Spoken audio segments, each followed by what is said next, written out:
is going to be a very spoiler heavy video, but Ivy's death was really tragic, right? If there's one moment that might be the hardest hitting for me right behind the Joker's death, it's Ivy's death. In Arkham Asylum, she's basically just an obstacle, even if she does get included with the whole Titan serum. And he flirted with you and made these noises. So, pretty good introduction to the series. But in Arkham City, I think she gets a lot more interesting. Because if you have the Catwoman DLC, which is a DLC that should have been included anyway, and have an option to turn it off because I have no interest in going through her storyline again, then you remember Ivy's heavy involvement. Basically, Catwoman wants to break into a vault after discovering that that's where her Jesus.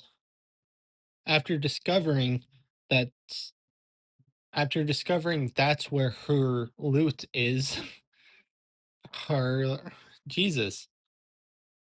After discovering that's where her loot is and wants someone to be a distraction. And she goes to Ivy.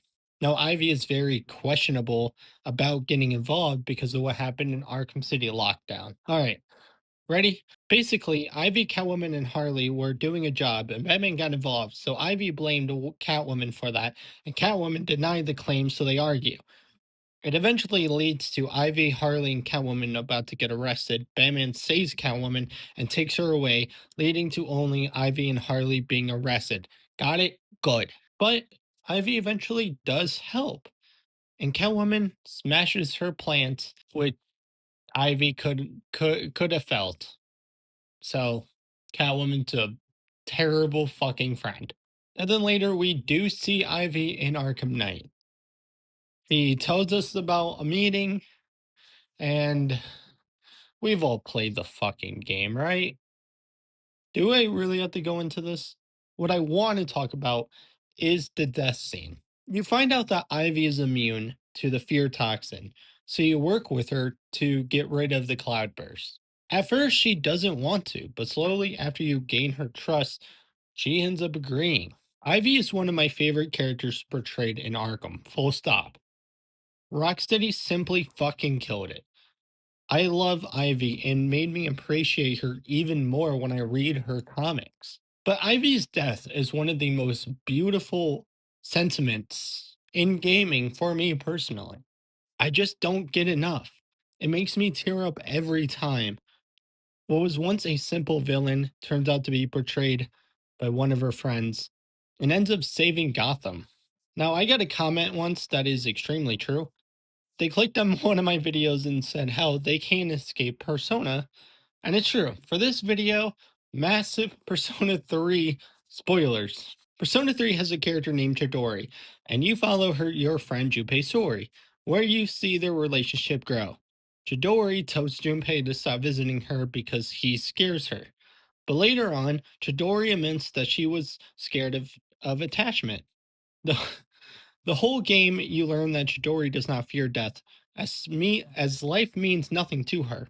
But Junpei makes her afraid of death because she leaves him, and that scares her even more. So when Junpei is shot and Chidori revives him using her persona's power, she could do that by the way, to bring a human back to life, she has to use her life energy so she dies and instead lives within him with her power. Ooh, Ivy is the same way to me, but instead learns to love life instead of using a love with someone else. She hated people for ruining nature, but nature thankfully keeps living somehow. She's Mother Nature incarnate, so embracing that and joining nature once again, she dies, helping not one person using her life energy, but everyone in Gotham. To go from a simple villain to the one that saves the city in a very bittersweet way is incredible. And as she says,